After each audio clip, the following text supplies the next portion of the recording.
Okay, and with that, welcome to episode 141 of Trek Live. How you doing this morning, Dan?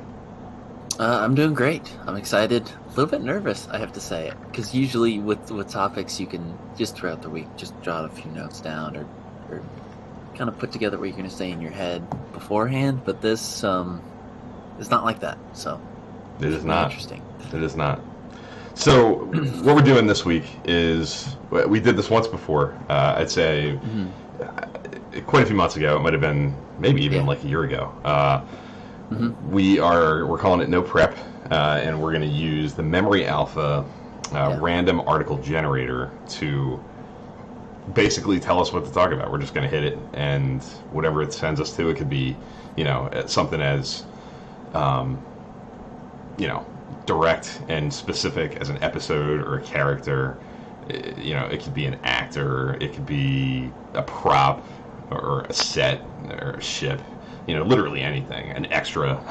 I think last time it was an author. It was an author. It was last time we got Judith Reeves Stevens, who is a prolific Star Trek novelist, and neither one of us is super up on that universe.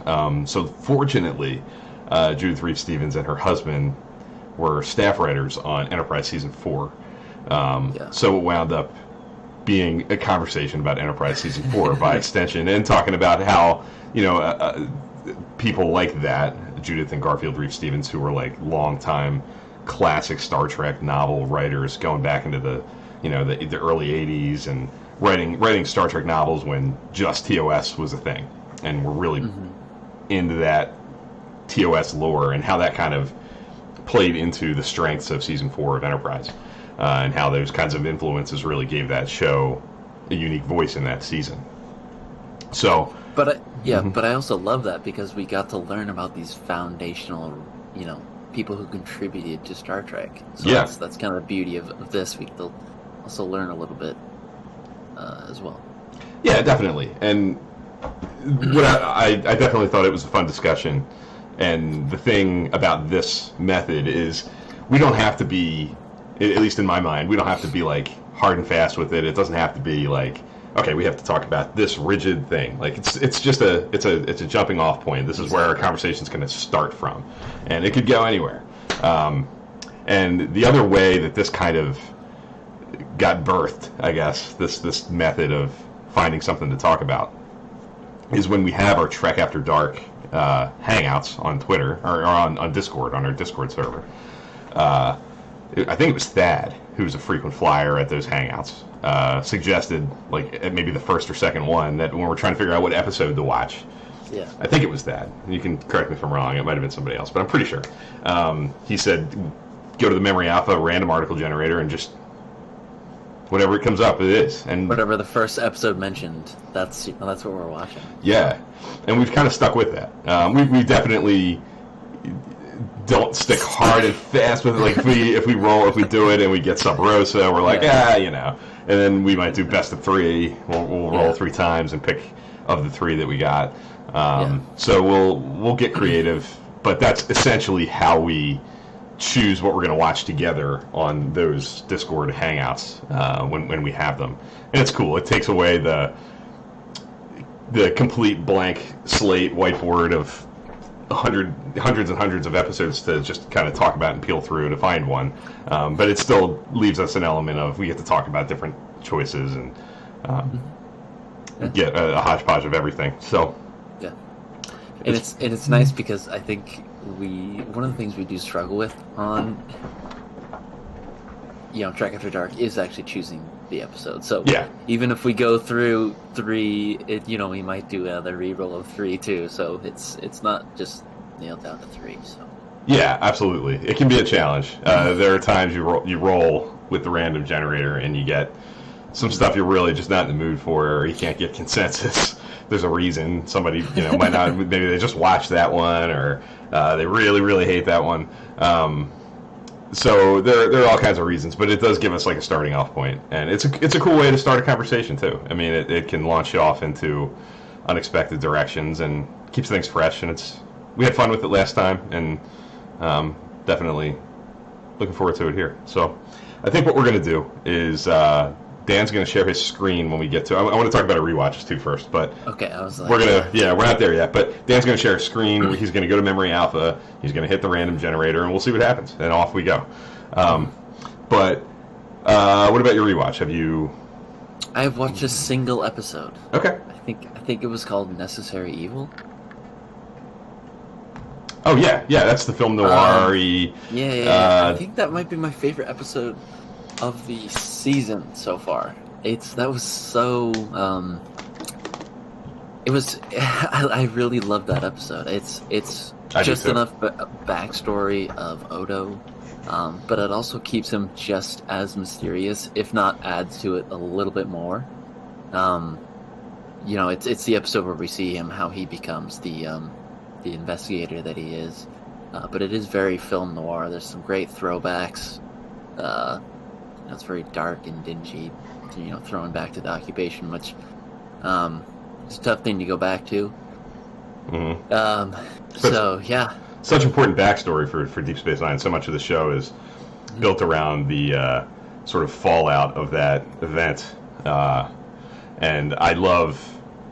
It's definitely my favorite episode at this point in season 2, and probably of season 2 as a whole for me. I love the film noir-y vibe of it, the unique flashback structure of it. Star Trek doesn't do that very often, like really dive into like a true sort of like going back in time in a flashback kind of setting, not a time travel, like kind of quirky way to go back and look at something that happened before. And it's really critical, I think, information for Odo's backstory to kind of really sell this idea that he's kind of this ambiguous guy who's more into justice than like any given side. Like he can operate in almost any structure and any hierarchy. He can work with the Cardassians, but he's got to make sure that his lane is as like fair and just as he can make it. If he can make it that, he can operate.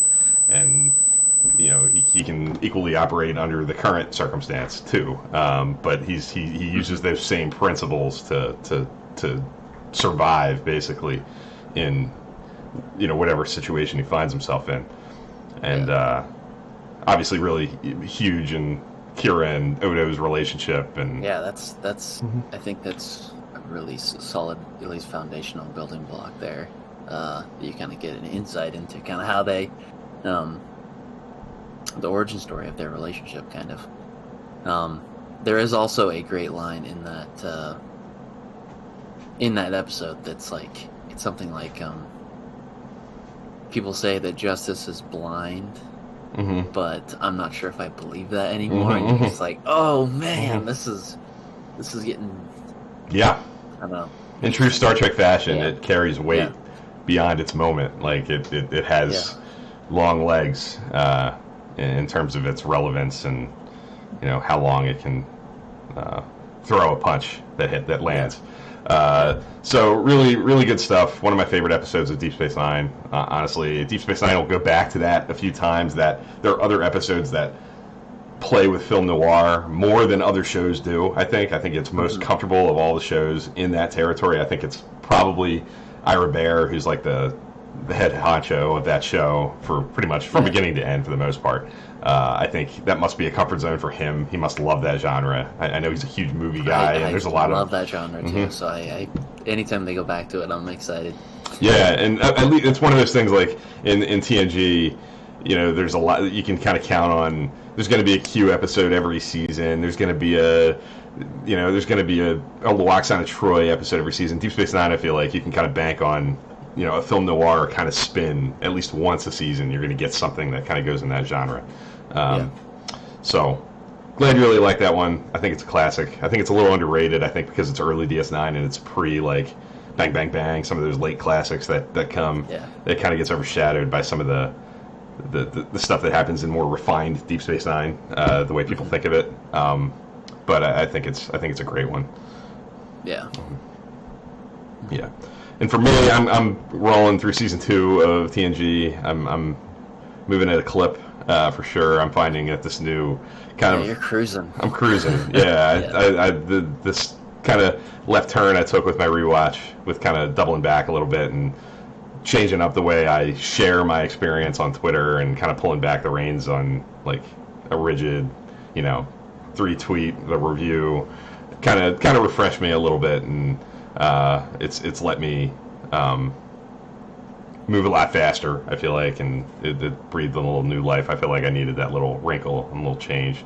So I tweet a little video at the beginning of the episode and say this is what I'm watching. I'll sometimes ask like a little question and try to generate a little conversation about it, and it's been successful. There's been some cool comments on each episode. And I have this cool, I think it's cool. I'm really enjoying it.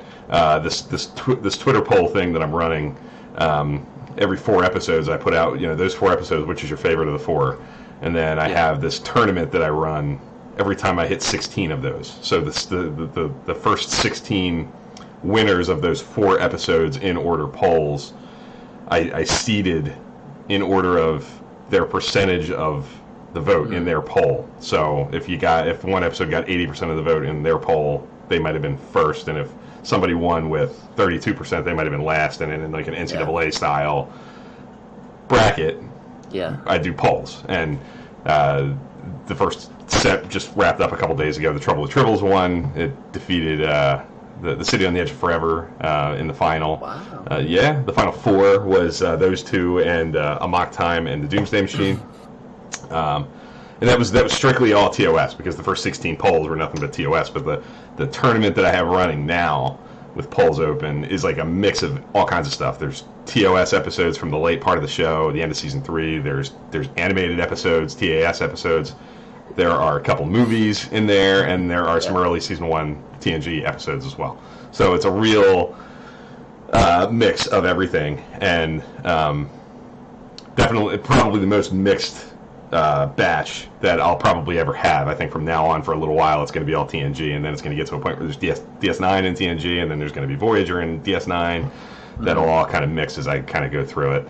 But it's fun. It's a thing that gives me something fun and new to do, and a different way to kind of like put these episodes against each other and see what happens with polls and getting feedback from people out there on Twitter. So it's not just my opinion that I'm thinking about. It's taking some consensus into account too. Yeah. So check out Twitter, TrekFan4387 for all that good stuff. Yep. Be sure to vote in those polls. I appreciate everybody's feedback a lot. Earl Grey Trekkie's in the room and endorses our Discord server. He is a member of our little community in there. He's a very active member and has a lot of really cool things to say. We love having him. Robbie is his name, and I echo that endorsement. Definitely, we'll talk about it at the end, but the Discord server is open to anybody who would like to join. And I'll give instructions on that at the end. But we are going to go to the Memory Alpha random article generator to see what we're gonna kind of do for the next half hour or so. Kind of nervous because this is either going to be really cut and dry and really straightforward and simple, or it's going to be something we might have to stretch and get creative with how we're going to go. So hold your breath and let's see where we go. Okay. So generally, just go to memoryalpha.com, explore tab over here, and random page, which I will click right now. Okay. So this is an instrument seen in the TOS episode Platos Stepchildren, which is maybe a fortunate little. I mean, it's not everybody's favorite episode by any means, but I actually. How well do you remember Platos Stepchildren? You did TOS season 3 pretty recently. It's tough to get through, but there's some really great stuff. I think there's some cool. Social commentary of how we treat we should treat people equally. Yes. And the guest star in that is fantastic. I forget the actor's name, but Michael Dunn, I think his name is. Yeah. He's the he is it's I'm comfortable here and then starting with Okay. Platos Stepchildren, and maybe we get into a broader TOS or TOS season 3 I'd also kind like of to talk about conversation. some just Star Trek instruments as well. Sure, we can do that. I think there's a lot of interesting ones. Yeah. Especially in TOS. Sure. So. Cool. Yeah. Yeah. Okay. That's my email. Yeah, I was gonna say you might want to Yeah. turn your screen share. Yeah. Yeah. Here, I got you. I think. No. Okay. So there we go. All right. So Platos Stepchildren is the thing that kind of I'm cool with talking about that at the beginning is I actually remember when you hit that in your rewatch, you were a little higher on it than the average kind of fan for a lot of the reasons you just articulated. There's some cool social commentary in it. I think it got a very earnest and honest and optimistic, traditionally Star Trek optimistic message it's aiming for. But it's an interesting one to talk about because it's so dark and it puts the actors and the characters in such compromised positions and forces them to do such humiliating things that I think a lot of people really find it distasteful and difficult to get through. Like you even said, as somebody who got a little more out of it than maybe some people do, you would echo that, right? That it's a tough one. It's a tough set. Yeah, this isn't a I'll just pop this episode in, or we're gonna do this on a Trek After Dark kind of episode. Yeah. It's definitely tough to get through. I think I really feel bad for the actors, having to do this. But typical, Trek Live mantra, we try to find positive things even in the worst episodes. Yeah. So there are some very positive things that come from this episode, like we already talked about. But yeah, there's some really tough. I'm not gonna beat around the bush. There are some tough things to get through in this episode. Yeah, so, for those who might not remember it well, the Enterprise, I think, responds to a distress call. There are these aliens who... TOS setup. Yeah, very much so. They show up, they beam down. The Platonians are there. They're sort of, propped up as kind of in traditional TOS fashion. They are sort of ancestors to old human, civilizations. They seem to be like inspirations for the ancient Greek society. They may have kind of pointed that civilization in its direction.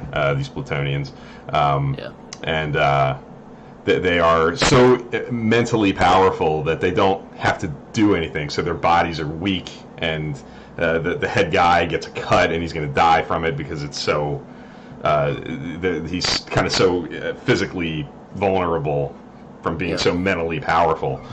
So they need a doctor. They just need McCoy to treat him and to stick around to maintain their society, basically keep them physically running, so that they can go on being mentally powerful and tormenting any poor sap who comes along that doesn't match their mental acuity. And they obviously, Kirk doesn't want to leave McCoy there. McCoy doesn't really want to stay, and shenanigans ensue, and they're kind of held captive and forced to endure these horrible, like role play situations, and put in a position to perform for the Platonians in order to get them to capitulate, to leave McCoy behind, and off they can go from there.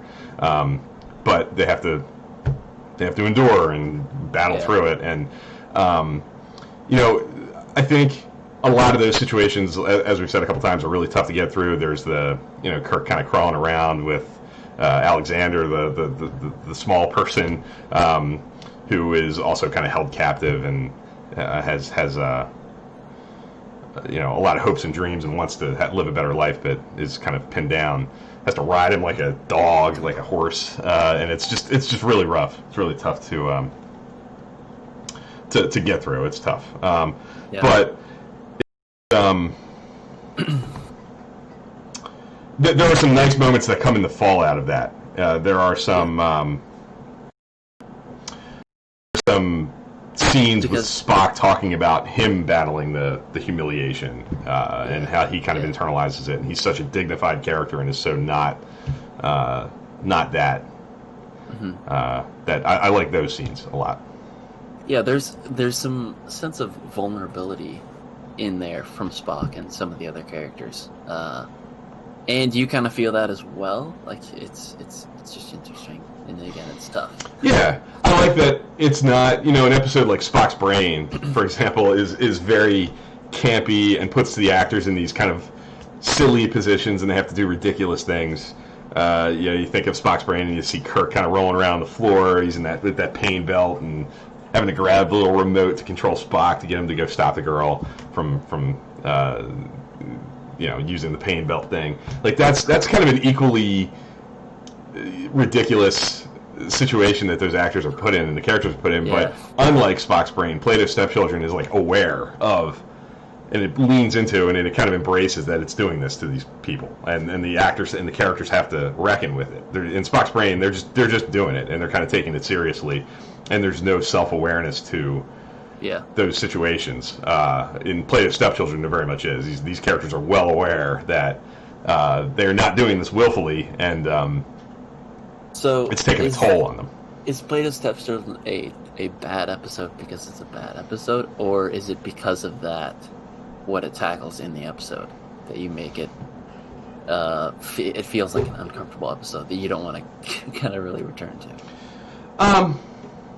Or are you just set on that? Yeah, it's. No, I mean, I don't dislike it as much as some do. I'm thinking of. I feel like every time I talk about it, I review it online or I put it on Twitter. I think there's always a representation of people who say, "Oh, it's at the bottom of my list. I think it's one of the 3 or 4 worst episodes." And I wouldn't go that far. I think there's enough merit to it with the things we're talking about.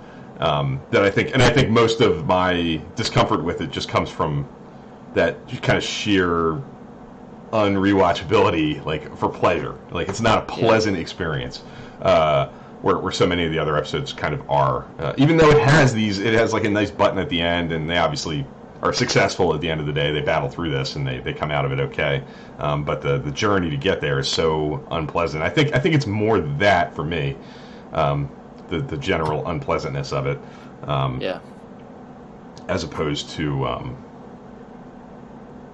the more the story. I think the story, although the thing I will kind of hit it on a little bit is by this point in TOS, and even by the tail end of season 2, I definitely always kind of find myself tiring of the parallel Earth kinds of very derivative societies. Umpteenth time of this type of setup.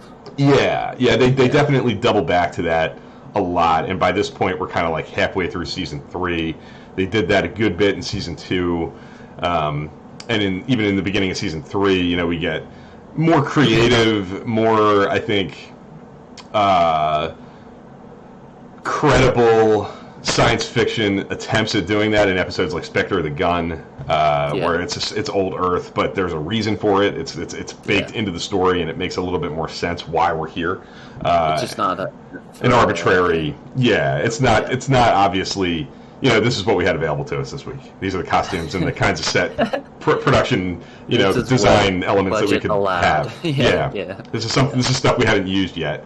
That we have at our disposal. That's not going to cost us a ton of money to put into, to put into action. And I respect that about TOS. I mean, it is what it is. It's a show that was trying to get by with limited means, and especially by season 3, tons of budget cuts, and they had their hands tied in a lot of ways. And to their credit, I think in season 3, like in episodes like Spectre of the Gun, and even like the Paradise Syndrome, where they're dealing with these Native Americans, and there's some questionable stuff going on in that episode too, but at least it's got this cool backstory with the preservers and this ancient species that went around the galaxy and pulled pockets of oppressed people away, that make it credible. Get there, that give it some credibility and give it some interesting things to think about, as opposed to, it's kind of a coincidence, here we are, and there's yet another mirror to us on some faraway planet.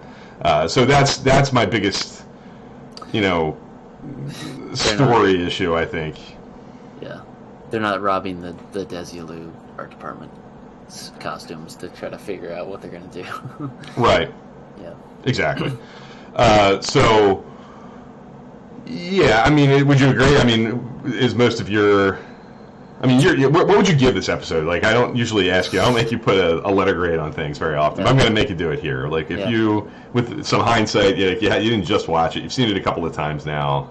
You're it for a bit. You're not living in TOS. Like, if you're looking back just at that episode, how do you? I would say C plus. Okay.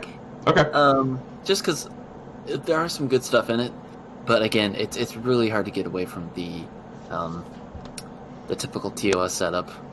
Parallel Earth stuff, but I do think there are some things like if we were doing it, I like to do it as see it or skip it. Sure, you do. And I don't remember what I said about this episode. I think you said see it. I think okay, so yeah, I would definitely say see it. I feel more comfortable with the see it and skip it stuff than the letter grades. But if I had to give it a letter grade, I give it a C plus. Okay, which in my mind is a see it. Grade, so there are some good stuff that we can take away from this, just like in probably every episode ever. So yeah, pretty much. I think that's fair to say. Yeah. And the vast majority of episodes, at least, there's something in it. And actually, the big thing, the thing that makes this episode historically relevant, and is something that in any like kind of canned Star Trek documentary you're ever going to see, just talking about like the impact of Star Trek and the history of Star Trek, Platos Stepchildren always gets mentioned because it features the first interracial kiss in scripted television, like on a scripted, produced television series with Shatner and Nichelle Nichols, in being placed in one of those compromised positions. This isn't like a romantic embrace. This is the Platonians forcing them to play act for their benefit, for their entertainment. Yeah, they're enjoying it, but Kirk and Uhura are not choosing to do this. But nevertheless, they do lock lips on TV, white man and a black woman, and it made an impact. I mean, it became one of those stories about Star Trek that people know about, and it gave the show some societal, I think, relevance and some impactful. It becomes one of the history book TV moments, and you got to give it credit for that. I think, equally interesting. I think, I think even the better, aside from the society, impact of that moment. I think on the flip side of that, you have Spock and Chapel, who are kind of forced to embrace and be together. And actually, I think that is even more dramatically interesting because Chapel is the character who's kind of crushing on Spock and is interested in Spock, and Spock is always kind of given the cold shoulder to because he's not going to do that. It's not something he's fully in the Vulcan lane throughout TOS and not looking to romance the nurse.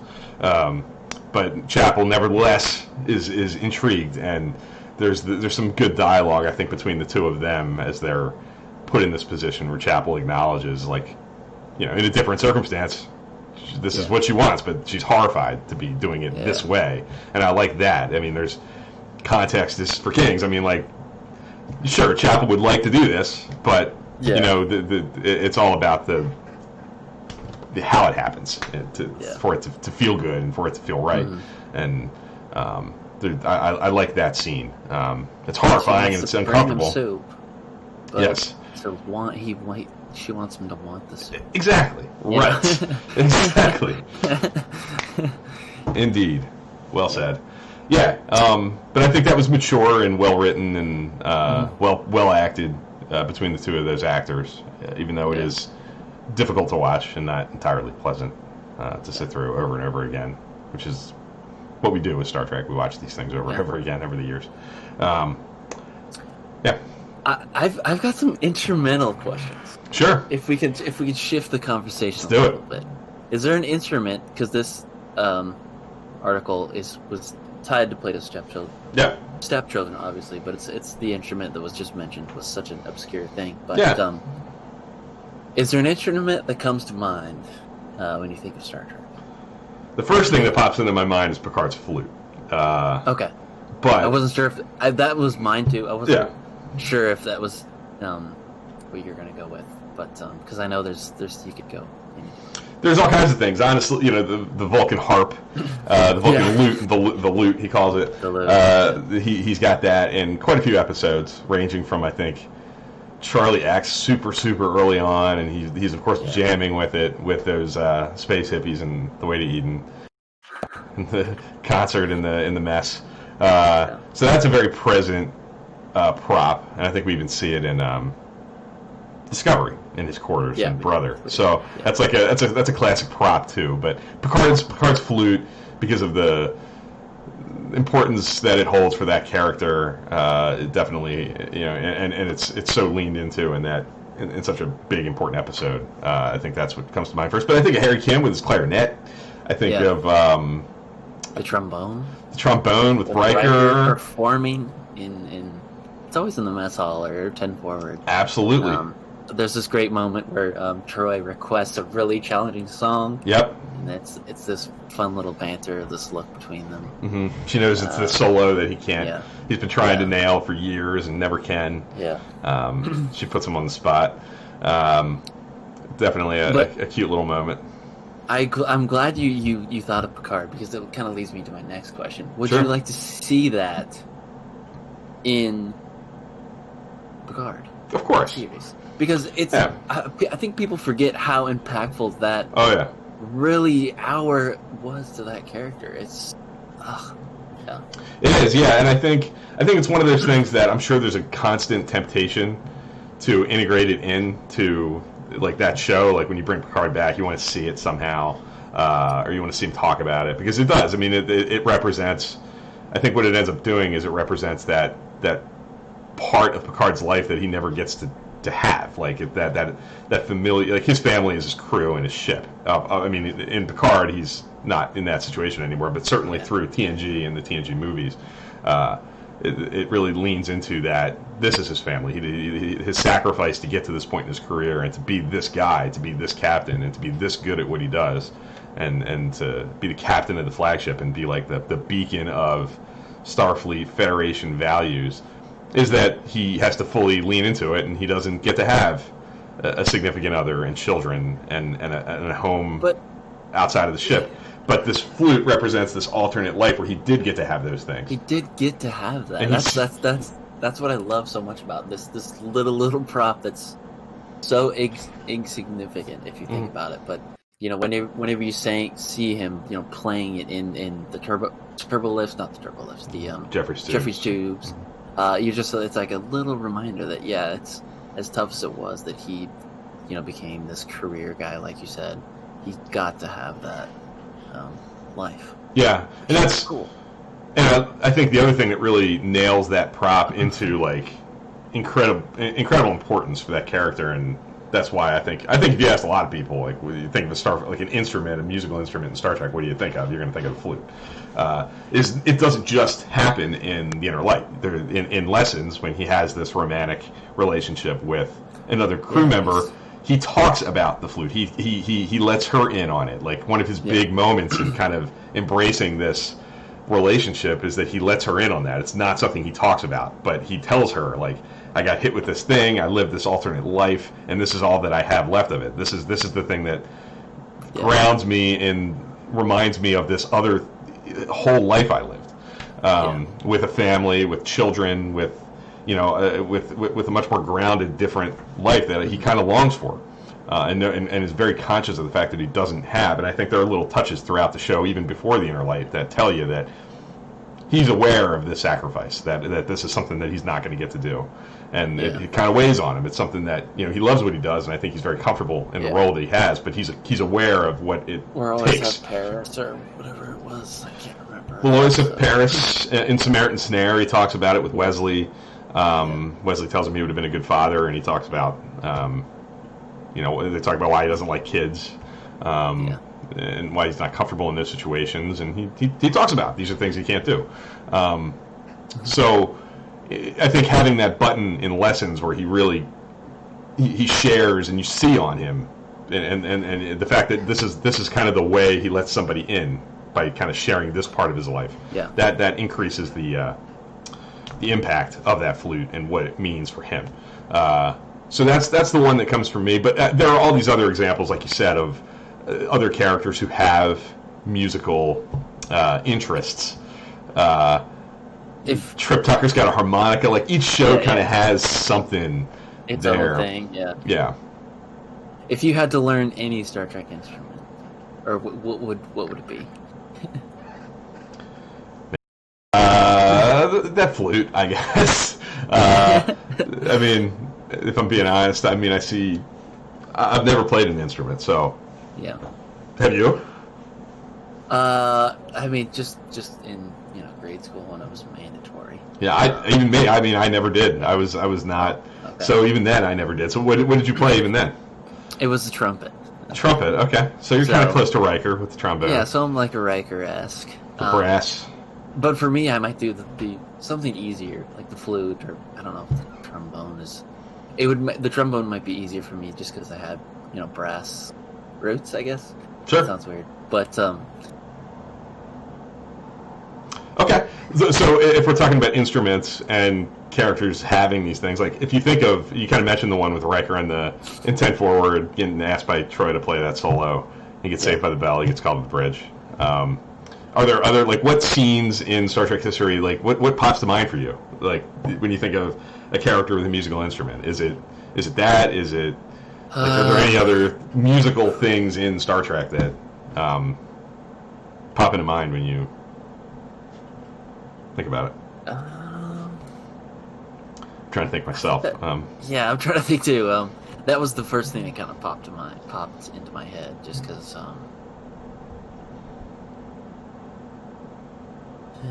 think of Data with the violin. No, that's true. Yeah. All those, like, and even Lower Decks, I think, is kind of a couple of times kind of played on this idea of one of the cool things the crew does is they have these little concerts where people who play instruments get to play for the crew.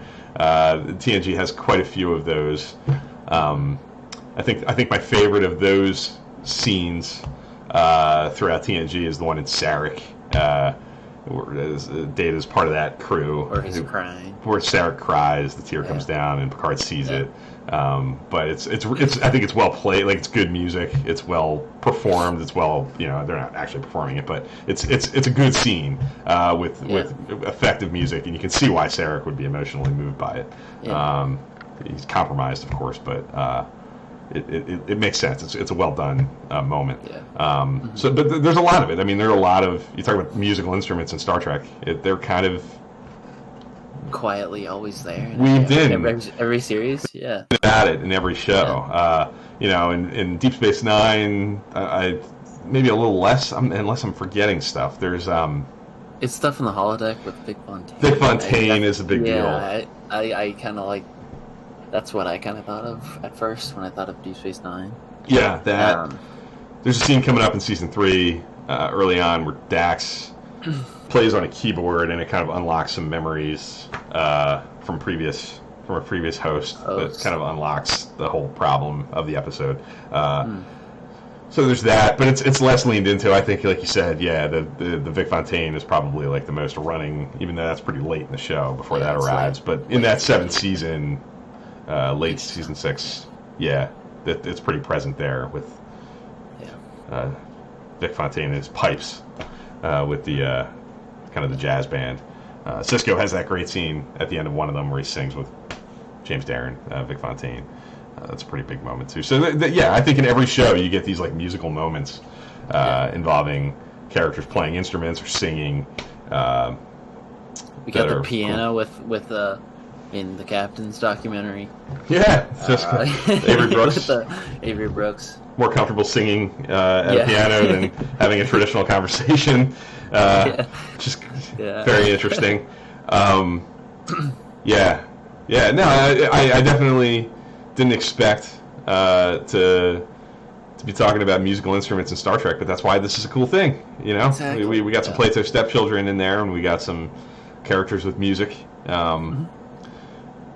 Kind of and that's something that I don't know that we would have ever picked as like this is what we're talking about this week, but we did it. We talked about different characters and their musical leanings. So I think that kind of staples that this is a cool way to if we're if we're tight on topics or kind of struggling to find something we're really excited about, we just do this, and you never know. Leave it to the universe. Yeah, leave it to the universe to find us. Yeah. Anything else kind of come to mind that you want to talk about from the article? Anything kind of spawning from that? I mean, it does say that the Platonians gave Spock this as a gift. Mm-hmm. So yeah, gift giving. No, I don't think there's anything else. Okay. It's a very short and sweet article. Yeah. It's very short. That I can take from 2268. I don't think. Nah, just season 3 of TOS, basically, which we've done in recent months. Yeah, because you just did it. So, I don't want to go too broad on season 3. I think you can find that in our backlog. You might even be able to find a whole episode on TOS season 3. But no, I mean, I think we got a good half hour of conversation based on this little 2-sentence article, which is cool. We had an episode conversation, and we had characters with musical instruments, because that is the actual name of the article, the Kithara. Musical instrument similar to a lira. Yep. That was popularized in ancient Greece. Cool. I mean, I think that's all I have for the topic of the week. Yeah. Anything you want to throw out there? Last thoughts? Yeah. Oh, sorry. Sure. No, I have some Star Trek content. Cool. Absolutely. There's some great coverage on Lower Decks on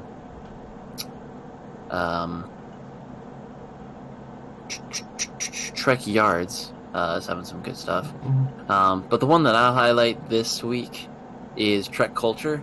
They've kind of done this 10 secrets of kind of running through a bunch of different stuff. But they just posted one an hour ago that I haven't watched, but it looks great, of Deep Space Nine.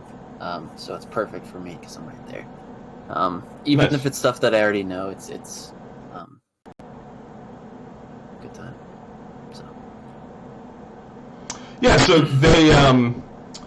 they have some cool stuff, different kinds of videos. The one I'll shout out that I go to every week is Trek Central is a YouTube channel. They produce a lot of like scripted quality, like review kinds of videos where they go into depth on the latest Lower Decks episode or the latest piece of Star Trek news. They do Easter egg videos, kind of highlighting all the little hints at old Star Trek continuity that you get in these episodes, which are packed full of that stuff. But on Sundays they have like a live stream conversation, kind of like we do, where they talk about whatever the big thing of the week is. And obviously right now it's usually a Lower Decks episode, or if there's big news to cover. And they're always fun conversations.